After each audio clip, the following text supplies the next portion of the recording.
That was incredible. Oh, thank you. That was awesome. All right, so I can edit all this. Okay. You ready? Yeah.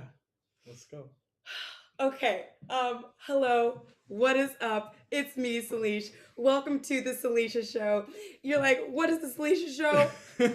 It's we're doing recordings now and I'm putting it out into the world, but the podcast version of this is going to officially launch in August, so I'm so excited. I'm so excited to have one of my first, like, I'm just starting recordings, you guys. One of my first guests right here, a childhood friend. Like, we've been friends since we were in Fresno, California, performing dinner theater together at Roger Rocca's. Audra McDonald performed there. Like, Yeah. our claim to fame. Yes. I tell everybody that. Right. I'm like, you have to. Right. You have to. It's to. like Fresno, California, Roger Rocca's. Yeah. You need to know. And from Fresno, we're both sitting here in New York City right now, both of us having followed our dreams. And I'm super inspired by you for so many reasons, and we will get into it. And I can't wait to talk about your involvement with Lin-Manuel and all of the things, like Hamilton, I mean, with James Louise, and also your Salisha, and also your brand new song, your single, This Feeling, yeah, which is going live. What's it called? Releasing. You're releasing. Dropping. You're dropping it this Friday. What's that date? June 25th. This Friday, June 28th. You guys, please help me welcome my friend, Dominic Grijalva. Everybody. The crowd goes wild! I can hear them. I hear them. Oh my gosh. Oh my... Yes, it's deafening. Can you hear them? Yeah, I can't hear you. What'd you say? I'm here! Oh my gosh. So seriously, like, I just listened to your song right now, and I wasn't even going to start with the song. I want to, like, end talking about the song, which we probably still will. We'll do a 360. It's fantastic. Thank you. Sincerely, thank you. It's great. I'm like, wait, this is the first song you've made? Yeah, the very first one. What's taking you so long? I don't know. Doubt and the inability to play an instrument. That was definitely a setback for me. And then just honestly doubt. Like I've always liked singing. I've loved singing. That was my first love. Right. And I've always wanted to write my own music, but I've never really. I just didn't believe in myself, Well, do you play an instrument now? I'm learning to play the piano. And so did that help you? Did it hold you back at all? No, I mean, it didn't hold me back, but it's definitely something that I'm trying to do because the way that I started the demo for this song, I have this app on my phone called, I can't remember, the name's escaping me, but basically it allows you to record videos using your voice. It'll take like 4 screens, and then you can record each part. Basically making like an acapella video. It was really big, like people back in doing 2014. It on Instagram. Do people do that? Yeah. So you would have like the 4 little windows, and you do one part. And you're like singing with yourself. Yeah. So essentially, I was putting a demo track together with just my voice, and I would be doing like the harmonies that I wanted to do, and I took a pen and like plucked out the percussion and like basically made all of the noises and pitches and chords with either my voice or a pen. Because I can't play an instrument. I couldn't, and now I'm learning. So it's going to be a lot easier now. Wow. But, yeah. Wait, how did this come about? You told me the other day, but like... So I am a graphic designer. I mean, that's what I do as my day job. You guys, he's really freaking good! Okay, go on. So I'm a professional graphic designer. I have been for a little over under a decade now. And, I've been designing for this indie record label named Indie Chameleon Inc., and they're based in New York and Seattle. They're about 5 years old, and I have been their chief design officer for since inception. And last year, I mean, they found out that I can sing, and they just offhandedly were like, "Have you ever thought about writing your own music, your own song? Do you have any music out there?" And I answered, yes, and no. I've always wanted to do that, but I've never really, I don't know. I guess I just like consigned myself to being a graphic designer, and like that was enough for me. But in the back of my mind and in the depths of my heart and soul, I was like, yes, like I've always wanted to do this. That was my first love, was music and singing. And So though I've had a lot of opportunities as a performer and a director and such, but I've never been able to like do the pop thing. And it's something that I've always wanted to venture into. I love this.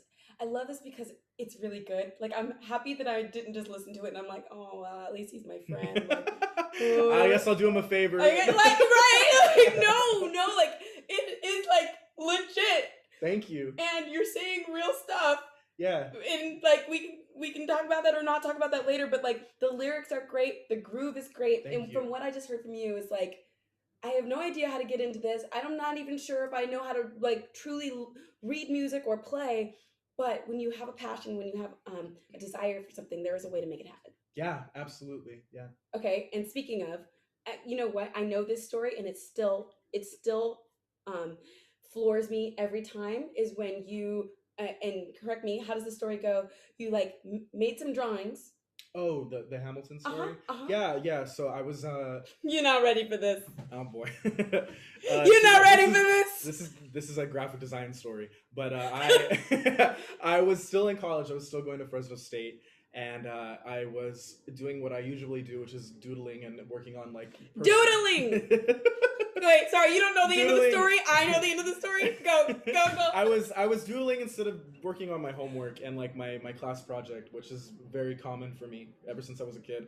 And I was listening to Hamilton, and I was supposed to be working on some sort of like I think I was in wood block printing, like a printing class. That's what it was. It was printmaking class.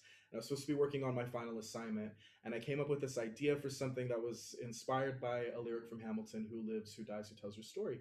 And I quickly realized it wasn't going to work for the assignment, but I said, screw it, I'm going to keep working on this anyway, because when I get hit with something, when I get hit with inspiration, I got to follow it, and that's just something that I have to do as an artist. Are we listening? Are we listening? So I made some time, and I just started fiddling around on my computer, and pretty soon I had this design that kind of looked like an eye chart, the kind that you see when you go to your eye doctor, and the words get smaller as you go down, yes, to test your vision. And it said, I'm always guessing at the bottom, like E, F. Yes, E, F, G. Getting it I don't wrong. know. I don't know. I'm blind. Me too. Okay. Anyway, so I had the lyric, descending, and it was like, "Who lives, who dies, who tells your story," with a little star and a speck of blood at the end. It was very dramatic, and it was just, there were like 10 levels to it. So there were like 10 rows of letters. It was a nod to the 10 dual commandments. There were a lot of like very niche references going on in this thing. And when I had it all said and done, I was like, this is really cool. Like, this is different. This is something I haven't seen anybody else do as far as like Hamilton fan art. Right. And I was really, really excited by that. And I sent it to a few friends, and I was like, what do you think of this? Like, first, can you read it? Second, do you like it? And everybody, sure enough, was like, this is really cool. And one person in particular, it was Sarah Waxman. She was like, you should send this to the theater, to the cast. Like, maybe they'll thank you on Twitter or something. And I said, oh, that's a really good idea. So I did that. Sarah gave you that idea. She did, yeah. I never told you that. No.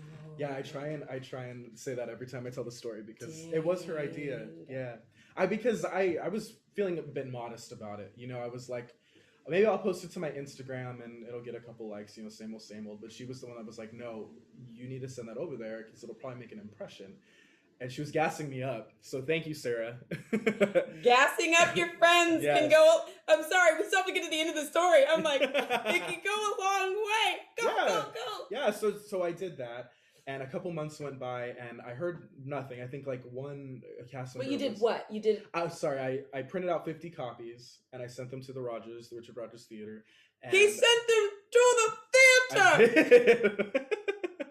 Every detail is just like huge. Every detail is huge. It's like a real thing. Like backstage at Beautiful, people would send us cupcakes, and we were like, "Do we trust who sent these?" Yeah, I think we do. And then we will eat them. People send stuff. The cast will see it. The cast will see it. Yeah. Do. Shh. Okay, we're good. Sorry, my So computer. the cast did see them, and I think like one of the cast members thanked me on Twitter, which was super cool.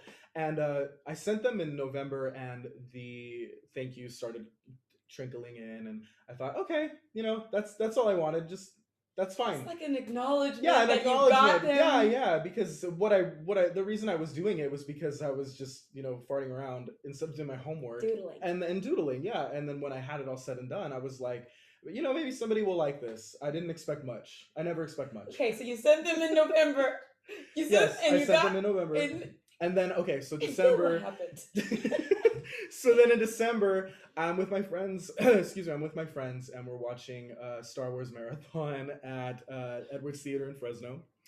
And we were all really excited because Lin-Manuel had written some music for the movie. I think he wrote like the new bar scene music. I don't know if you knew that. I did not know that. Yeah, he wrote a couple tunes that were in The Force Awakens. I think that's what it was. That's really and cool.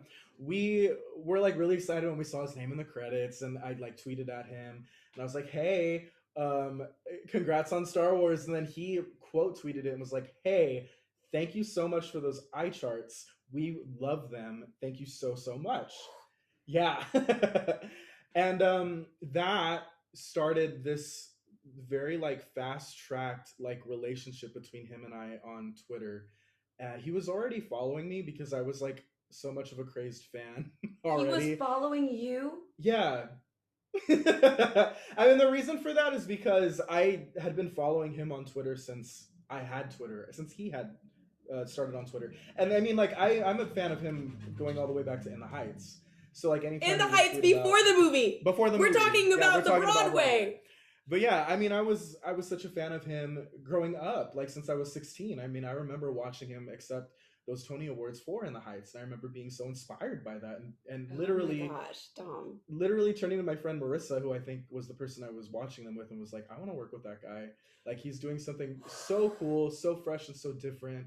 And he's like opening the door for people like that look like me, to go out there and to dream as big as they want, or as they representation can. Matters. Yeah, that was the first time I'd ever really truly seen that. Besides Selena, and I mean she had her time, and then the movie came out, and that was like, that was really big for me as a child. But as a teenager, seeing him on stage at the Tony Awards being celebrated for telling a story about himself and bringing his lived experience to the table, and for it to be celebrated and uplifted like it was and continues to be, it meant the world to me. So yeah, I was sitting there being like, I want to do that. I want to be a part of that. I don't know how. So cut to. Okay, so wait, sorry, let me just sum up what I've gotten so far. You were doodling in class when you should have been concentrating in class. Yeah.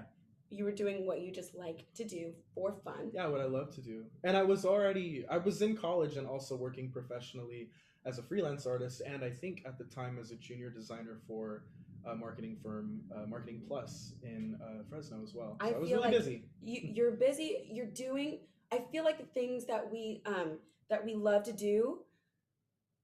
It doesn't feel like work sometimes. Like it feels like you described it as doodling. Like while you were in class. And, there are people who get paid to sleep, people who get paid to do things that you would never think that they would get paid for. And for their passion. And it really is a testament that whatever you love to do, no matter what it is, there is a market for it somewhere. And obviously drawing and designing is a thing, but I love how you were just doodling in your free time. You made you heard some inspiration, you got an idea, you ran with the idea, you took action once receiving the inspiration. You didn't sit on it, you did something about it, you sent it to the theater, and then you let it go. That's what it felt like. You move on. You let it go, you moved on, and then later on you followed up. Yeah. Just like a gentle follow up. Yeah, and I think that's the difference for me, is like I feel confident enough to put the stuff out that I'm doing and then letting it go. But I also I've been met with a lot of networking opportunities based on the things that I have put out into the world, and so I know when to let something go, but I also know when there's something here like there's something cooking. So if I can tap into those things at the right time and put the right amount of energy and focus on it, then I know that something will come from that. And it's funny looking back on like all the things that I have been able to do professionally, and they've all been born out of passion, and they've all been born out of really just going for it. um Going for and I think, passion. yeah, and you have Yes. to do that. Yes. When as you said, like when the inspiration strikes and the motivation strikes, like I've always Honor felt that yeah, you have to inspiration by honor doing it. something about Yeah, it. by doing something about it. And just like I'm not somebody that likes to just I'm not somebody that how do I put this? If I get struck by that inspiration and that motivation, I have to act on it. Otherwise, I'm gonna regret it. And It's not I'm even not. going to feel good. It's going to feel uncomfortable. It is gonna feel uncomfortable. It's gonna eat at me. And I think I feel the same way. and I think I know we got to finish up this story, but that's kind of how I felt about this music. Writing and producing my own music, it's always been kind of bubbling under the surface, and it's something that I've always really, really wanted to do. But I think I was just waiting for the right moment, and it feels like it's finally here. It's here. Yeah, so I want to take advantage. Ooh, I'm so excited. And I want to honor that. I'm so okay. Finishing to up finish the this last story. You ended up working with the Hamilton Company. Not the Hamilton Company, no. but basically what ended up happening was Lin-Manuel was so taken by this piece of artwork that I did that one day he tweeted at me and was like, I need your email. I have this idea and I really want your brain involved. That's legit, like verbatim what he said, which I was like, that's such an interesting way to phrase that. But I'm in. What's the deal? And I got an email from his brother-in-law, Louis, who was like, hey man, I am in charge of all of Lin-Manuel's marketing and merchandising efforts, and we're going to start this new fan art based merchandise store that's based on his work, and we want you to be the inaugural artist. He was like saying, we were talking about this in between shows on a Sunday, and Lin-Manuel pointed to your eye chart and was like, I want this guy. And here I am. And so what ended up happening was they commissioned me to do a few sketches and designs based on like In the Heights and Hamilton, and I mean that was like 5 years ago, and now I work for them full time. I'm their marketing and a product manager. This is amazing. I'm like, can we hug?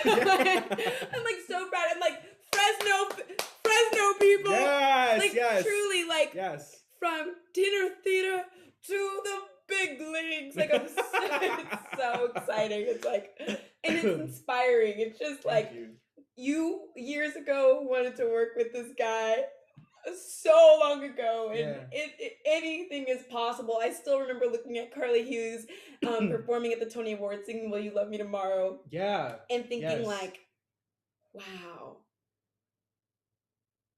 she's so beautiful. I want to do that. Yeah. And like she sounded so great, but also like maybe I could do that, and having no idea that I would be doing that show for like 5 years. Yeah, like, but you I mean, in my case, I took that moment and I stored it away, and I always like referred to it, on the path of my life or whatever you want to call it, because that, I think that keeps you motivated. It's your dream, it's your passion, it's that thing that keeps you up at night because it's what you want to do more than anything. And I think it's easy to forget that, it's easy to let that go. But for people like you, and maybe for people like me, it's just, we can't, it keeps us up at night. It's just this thing that like, drives us, What is it? I hear a lot of people saying like they just don't know what they want. They don't know what they want to do. And this book that I read, The Law of Attraction by Esther Hicks and somebody else, Abraham, that's a whole other conversation. But they're saying like one of our biggest jobs in life is to go through each day figuring out what you want. Like going through and weeding out when things happen that you don't like, being like, yeah, no, not that. But when things happen that you do like, being like, almost like making like a smorgasbord of like, oh, I loved when this girl walked down the street and she was so stylish, and all of us were like, who was that? I want that. Like, and just being like taking these moments and these vignettes and being like, and to figure out what you want. And once you know what you want, that's like almost the hardest part, is figuring out what you want. Mm-hmm. And then once you know what you want and you're clear on what it is that you have a passion for, pairing it with action. Mm-hmm. The universe, God will like do almost most of the work once you know what it is. Yeah, once you set it into motion. Yes, Exactly. yes, and that's exactly what you've done. Yeah. And I'm so excited about your song. It's called Thank you. This Feeling. This Feeling. It's gonna be released this Friday. This Feeling this Friday. Hello. Okay, so I was listening to the song right before we started recording. Yeah. It's fantastic on so many levels. Thank you. Like, it's got a great beat, it's catchy, and it's deep. Is there anything that you'd like us to know about any of it? Yeah, I mean, I gotta shout out the label Indie Chameleon Inc. For giving me the opportunity to write and produce my own music. It's just been an incredible opportunity, and like I said, it's all new to me. It's just been like a dream, you know, and it's a dream come true. And so That's I have to awesome. thank them, and I also have to thank my writing partner on the song, Taryn Sweeney, who was also the producer. She did magic. I mean, I came in with that little video I talked to you about where I like basically made the track with my voice and with a pen. And she took that and she fleshed it out into something so in the mindset of what I was trying to go for, and so in the mood for what I was trying to go for. So she did all of that herself. It's just like, I just think she's brilliant. And she helped me flesh out the lyrics for the song. You know, I had a hook coming into it. I had a hook. I had a chorus. I had the melody, and like a couple lyrics here and there. And she really took me under her wing and showed me, you know, what songwriting is, and you know the process of that. And That's really yeah, cool. she really carried me every step of the way. And I feel I'm just so thankful for her. Do you think that you'll make more music? Oh, absolutely. Yeah, I have about 3-4 songs that I'm working on right now. Yeah. Same label, same team? Same label, same-ish team. Okay. You know, I'm taking the initiative on lyric writing. You know, I'm studying and reading all the books that I can find, and I have a couple of really fun songs that I'm cooking up. I was just like humming one to myself on the way here. Oh, I love that. I'm like, and part of me is wondering, like, in Beautiful, the Carole King musical, Carole King is like, within the context of the show, she's like, I do music, but I'm not really good with lyrics. And like her writing partner's like, well, I do lyrics, but I'm not really good with music. Yeah, no, that actually has crossed my mind. Yeah. In this whole process, it's true. It's a team sport. So you don't have to be able to do it all. No. To like, you can. No, it's collaborative. Absolutely collaborative. Yeah. I love that. Yeah, I do too. I mean, as artists, you know, it's in our nature, I think, to collaborate. It makes me feel like it really is possible, whether it's music or anything else. It's like, if you have one piece of the puzzle, the other piece will reveal itself if you take that.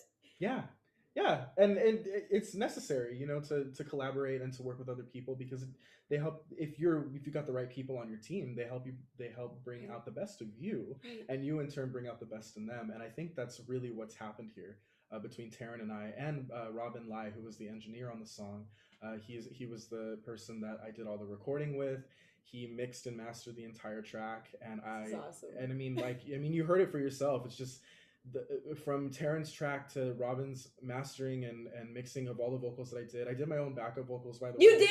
Yeah. I was like, which was really, really fun. Who did these backups though?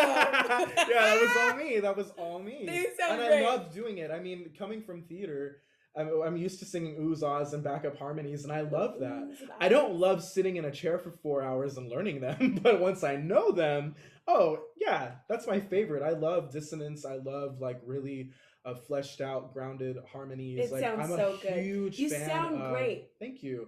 I'm a huge fan of Janet Jackson in that respect. Like the way she and her producer, is it Jimmy Jam?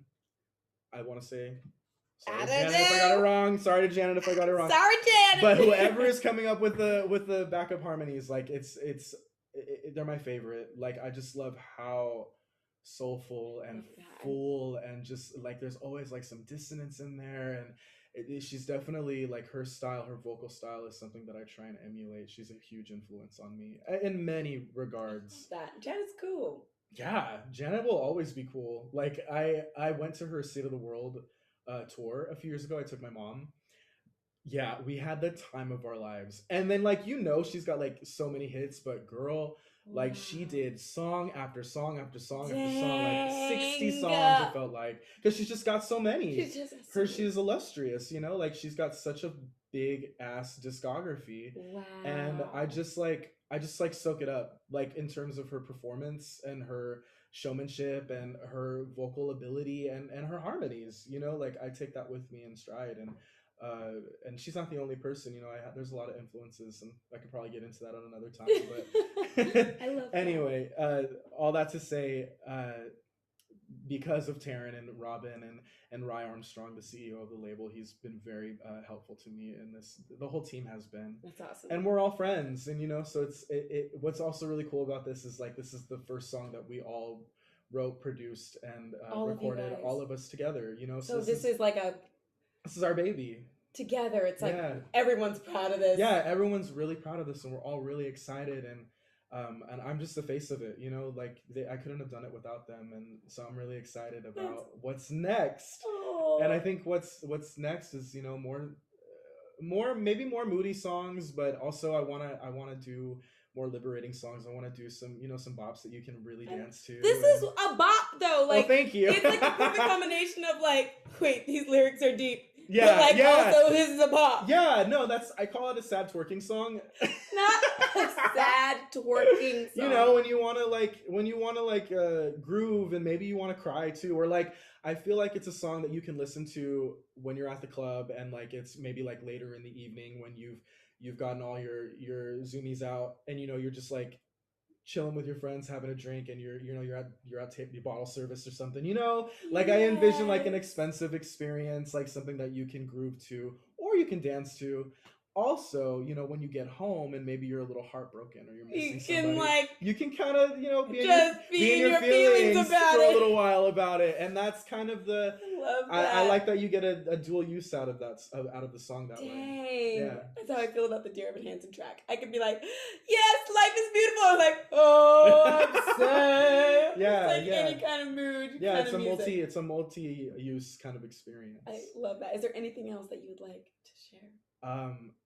Thank you for having me. Oh, also, I should mention we're doing a music video. Oh! Yeah. When will that come out? That's gonna come out next month. We're actually shooting it this weekend. And I've been campaigning via Kickstarter for it for the past couple of weeks, and we had quite a big sum to raise, and I'm very happy to say that we made our goal. Really? Yeah. That's awesome. Yeah, I know. Oh my god. I'm so excited. So to that end, what I really should be saying is thank you to everybody who donated on Kickstarter. There were about 40 people who generously contributed to the Kickstarter page. And I mean, I literally could not be doing this without you, like. That's awesome. I'm like, I want to start a Kickstarter for my hair, for my fashion goals, for my books. I'm like, yeah, no, you totally should. I mean, there are so many people for my project. There were so many people that came out who just believed in what I've been doing, and I'm super grateful for that, because we've been in the pre-production stages for about a month now. And if I hadn't have raised that money, I don't know what I would be doing. This was a real gamble that I took. And the fact that there were this many people who really believe in what I'm trying to do and want to see me succeed, it's just like, it means the world. Dare I say I have fans? Like, it's just, that feels so weird to say, but that's awesome. It feels incredible at the same time. I like I was saying earlier, I've had a lot of opportunity, and I have done everything in my power to make good on those opportunities and to pay them forward, and to uplift and I don't know, maybe inspire the people that are back home. Like that's something that would mean a lot to me. And a lot of the people that contributed to the campaign are from home, and I think that just like puts it in my head that maybe I'm on the right track. I'm on the right track. I think you're on the right track. Feels like something's right. You heard it here first. Thank you, Dom. Thank you. I'll see you as soon as I push end.